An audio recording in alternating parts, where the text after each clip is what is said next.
வணக்கம். செல்வகுமாரின் மாலை வானிலை ஆய்வறிக்கை 2025 ஏப்ரல் 17 வியாழக்கிழமை மாலை நிலவர ஆய்வறிக்கை. இன்றைக்கு வானிலை அமைப்பை பார்த்தீங்கன்னா, நிலநடுக்கோட்டுக்கு தெற்கே உருவாகி இருக்கக்கூடிய வலுவான நிகழ்வை நோக்கி அரபிக்கடல் மற்றும் வங்கக்கடல் காற்று திசை மாறி இருக்கிறது. அதாவது உயரடுத்த காற்று, கரையேறக்கூடிய காற்று, தெற்கு காற்றெல்லாம் திசை மாறி இருக்கிறது.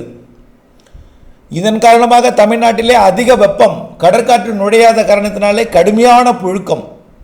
ஒட்டுமொத்த தமிழ்நாடு முழுவதுமே தரை வெப்பம் உயர்ந்து காற்று லேசாகி மேலெழுந்து கடும் அவஸ்தை, அதாவது அசௌகரியம் நிலவியது. வெப்பநிலையை பொறுத்த வரைக்கும் மதுரை விமான நிலையத்தில் 38 கிட்டத்தட்ட 39 டிகிரி. 39 டிகிரி என்பது 102 டிகிரி ஃபாரன்ஹீட் வெப்பம். மதுரை விமான நிலையம். கரூர் பரமத்தில் 21 டிகிரி செல்சியஸ் வெப்பம் பதிவானது. குறைந்தபட்ச வெப்பநிலை 21 டிகிரி, அதிகபட்ச வெப்பநிலை 38.8. இந்த நிலையில் தமிழ்நாட்டில் இன்றைக்கு ஒட்டுமொத்த எல்லா மாவட்டங்களுக்குமே வெப்பம் மிகுந்து தரை வெப்பம் அதிகமாகி காற்று லேசாகி மேலெழுந்து ஆக்சிஜன் பற்றாக்குறை, காற்றே இல்லை, கடும் புழுக்கம். இந்த நிலையில் ஒட்டுமொத்த மேற்கு தொடர்ச்சி மலைப்பகுதிகளில் மழைப்பொழிவு உண்டாயிருக்கு. கேரளா முழுவதுமே மழை. தெற்கு கேரளா கொச்சிக்கு தெற்கே கனமழை பொழிவு பொழிந்து வருகிறது. தமிழ்நாட்டை பொறுத்த வரைக்கும் தற்பொழுது விருதுநகர் மாவட்டம் ராஜபாளையம் அதன் சுற்றுவட்டார மழைப்பிடிப்பு தொடங்கியிருக்கு. மேலும் கடையநல்லூர் அதாவது தென்காசி மாவட்டம் கடையநல்லூர் அதன் சுற்றுவட்டாரம், சிவகாசி, ராஜபாளையம் மழை தொடங்கலை, சிவகாசி கோவில்பட்டி இடைப்பட்ட பகுதியில். அப்புறம் பார்த்தீங்கன்னா கொடைக்கானல் மலைப்பகுதி இடிமழை பொழிவு, கொடைக்கானல் மலைப்பகுதி பழனி கொடைக்கானல் இடைப்பட்ட பகுதி. இன்னும் சரியாக சொல்லப்போனால் பழனிக்கும் போடிநாயக்கனூருக்கும் இடைப்பட்ட கொடைக்கானல் மலைப்பகுதி. அடுத்தபடியாக சேலம் மாவட்டத்தில் கனமழை. சேலம் தலைநகர பகுதியை மையமாக வைத்து சேலத்தோட தம்மம்பட்டி வரைக்கும், தெற்கே நாமகிரிப்பேட்டை வரைக்கும், நாமக்கல் சேலம் மாவட்டத்தில் நல்ல மழைப்பொழிவு. மேலும் கிருஷ்ணகிரி மாவட்டத்தில் மழைப்பொழிவுகள் உண்டாயிட்டு இருக்கு. கிருஷ்ணகிரி மாவட்டம் மற்றும் தருமபுரி மாவட்ட, கிருஷ்ணகிரி மாவட்ட எல்லையோரத்தில் மழை உருவாகிட்டு இருக்கு. அப்புறம் ஈரோடு மாவட்டத்திலையும் கர்நாடக எல்லையோரம் மழைப்பொழிவு, மழை மேகங்கள் உருவாகிட்டு இருக்கு. எது எப்படியோ இன்றைக்கு வங்கக்கடலோரம் வருவதற்கு வாய்ப்பில்லை. மேற்கு தொடர்ச்சி மலை மாவட்டங்கள், கேரள கர்நாடக எல்லையோரம் மட்டும்தான் மழை. அதாவது நீலகிரி முதல் கன்னியாகுமரி இடைப்பட்ட மலைப்பகுதிகள் மற்றும் நீலகிரி முதல் திருப்பத்தூர் வரைக்கும் உள்ள கிழக்கு தொடர்ச்சி மலைப்பகுதிகள், கர்நாடக எல்லையோர பகுதி மற்றும் சேலம் மாவட்டம் மற்றும் தருமபுரி கிருஷ்ணகிரி மாவட்ட, கள்ளக்குறிச்சி திருவண்ணாமலை மாவட்ட மலைப்பகுதிகள், அதேபோல் திருப்பத்தூர் மாவட்டத்துக்கும் ஆங்காங்கே மழை இருக்கும். இந்த மழைப்பொழிவு திருச்சி, கரூர், ஈரோடு, நாமக்கல், சேலம், கிருஷ்ணகிரி, தருமபுரி, திண்டுக்கல், மதுரை, தேனி, அப்புறம் விருதுநகர், திருநெல்வேலி, தென்காசி போன்ற மேற்கு மாவட்டங்களில் ஆங்காங்கே கொடுத்து அப்படியே செயலிழந்துடும். கேரளாவிற்கு நல்ல மழை இருக்குது. இப்படியே இருக்குங்க 27ஆம் தேதி வரைக்கும் இப்படித்தான்.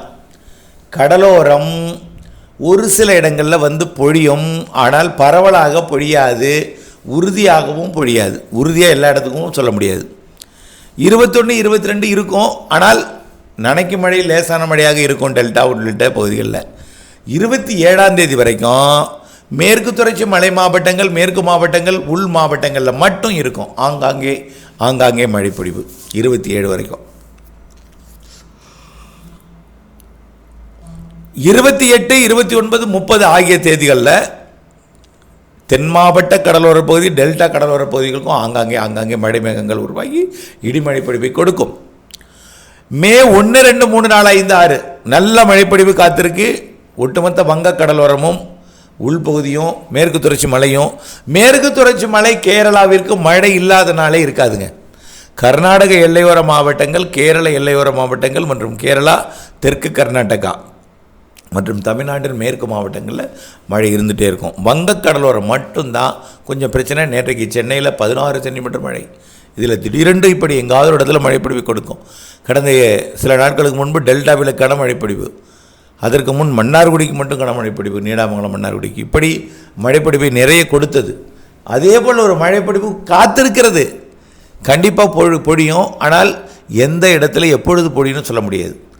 கிழக்கு காற்றோட வேகம் கூட போகிறது. அதனால் மேற்கே தான் மழைப்பொழிவு குவிக்கும். மேற்கு காற்று கொஞ்சம் வேகம் இந்த மாத இறுதியில் அதிகரிக்கும் பொழுது கிழக்கே வந்து குவிக்கும். கிழக்கிலிருந்து கிழக்கு திசை காற்று வெப்ப நீராவி வரப்போகிறது. அது மே 1, 2, 3, 4, 5 தேதிகளில். அதனால் கண்டிப்பாக வங்கக்கடலோரமும் மழை இருக்கும் மே முதல் வாரத்தில். மே 2வது வாரத்தில் வலுவான நிகழ்வு, 3வது வாரத்துலேயும் வலுவான நிகழ்வு இருக்குது. மாத இறுதியில் தென்மேற்கு பருவமழை தொடங்கும். இதெல்லாம் ஏற்கனவே நம்ம அறிக்கையில் வழங்கி இருக்கோம். ஆக மழைப்பொழிவை பொறுத்த வரைக்கும் மேற்கு தொடர்ச்சி மலை மாவட்டங்கள், இன்னும் சரியாக சொல்ல போனால் கேரள எல்லையோர மாவட்டங்கள், கர்நாடக எல்லையோர மாவட்டங்களில் மழை இருக்கும். இன்றைக்கு சேலம், நாமக்கல், கிருஷ்ணகிரி, தருமபுரி, ஈரோடு மற்றும் கரூர், திருச்சி, திருப்பூர், கோயம்புத்தூர், நீலகிரி மாவட்ட பகுதிகள், திண்டுக்கல், தேனி, மதுரை மற்றும் திருநெல்வேலி, கன்னியாகுமரி, தென்காசி இந்த மாவட்டங்களுக்கு இருக்கும். வங்க கடலோரம் மட்டும் கொஞ்சம் கஷ்டம். ஆனால் திடீரென்று வரக்கூடிய நாட்களில் 21, 22ஆம் தேதி வாய்ப்பு இருக்குது. 27ஆம் தேதி வரைக்கும் ஒதுக்குதல் இருக்கும். கடலோர மாவட்டங்களில், மேற்கு தொடர்ச்சி மலை மாவட்டங்களில் கொஞ்சம் கூடுதல் பரப்பில் இருக்கும். பெய்யும் இடத்துல கனமாக இருக்கும். கேரளா, கர்நாடகாவில் நல்ல மழை பொழிவு கொடுக்கும். இப்படியே மே மாதம் முதல் வாரத்தில் கிழக்கு காற்று வந்து நல்ல மழை பொழிவை கொடுக்கும். உயரடுத்த காற்றும் கிழக்கு காற்றும் இணைந்து நல்ல மழை பொழிவை கொடுக்கும். 2வது வாரத்தில் 8ஆம் தேதியிலேருந்து மேலே 11, 12, 13, 14 வலுவான நிகழ்வு இருக்குது. நல்ல மழை பொழிவு இருக்குது. கனமழை பொழிவு இருக்குது. அதே போல் 21, 22, 23 கனமழை பொழிவு இருக்குமே. ஆக மேலே 2 வலுவான நிகழ்வு, ஒரு சாதாரண நிகழ்வு இருக்குது. ஒரு சாதாரண நிகழ்வு என்பது கிழக்கு காற்று மழை வரக்கூடிய 1, 2, 3, 4, 5, 6 இந்த தேதிகளில். அதனைத் தொடர்ந்து மாத இறுதியில் முன்கூட்டியே தொடங்கும் தென்மேற்கு பருவமழை மாற்றமில்லை. 31ஆம் தேதி மே கேரளாவில் மழை தொடங்கும். இலங்கையில் 28, 29 தென்மேற்கு பருவமழை தொடங்கிடும். தொடக்கமே நல்லாயிருக்கும். ஜூன், ஜூலை அதிக மழை. ஆகஸ்ட், செப்டம்பர் கொஞ்சம் தீவிரம் குறைந்து வட இந்தியாவில் வலுத்திருக்கும். ஆந்திர பிரதேசம் உள்ளிட்ட பகுதிகளில் கண்டிப்பாக இந்த வருஷம் வந்து ஜூன், ஜூலை தான் அதிக மழை இருக்கும். ஜூன், ஜூலை அணைகளை நிரப்பும் மழை, முன்கூட்டி அணைகளை திறக்கும் வகையில் மழைப்பொழிவு கொடுக்கும். அதில் எந்த பிரச்சனையும் இல்லை. தொடர்ந்து வானிலை ஆய்விற்கு கூட இணைந்திருங்கள். வானிலை அறிக்கை அறிந்து திட்டமிட்ட வேளாண்மை செய்திடுங்கள். வானிலை அறிந்து விவசாயம் செய்திடுங்கள். அப்டேட் மிக மிக அவசியம். தொடர்ந்து அப்டேட்ஸ் பார்த்து மாறுதலுக்கு உட்பட்டது வானிலை. கண்டிப்பாக திடீரென்று ஒரு மழைப்பொழிவுகள் அறிவிப்பேன். திடீரென்று மாற்றங்களுடன் அப்டேட்ஸுடன் புதிய அறிக்கையை பார்த்து திட்டமிட்ட வேளாண்மை செய்து லாபம் முறையை அன்போடு கேட்டுக்கொள்கிறேன். நன்றி.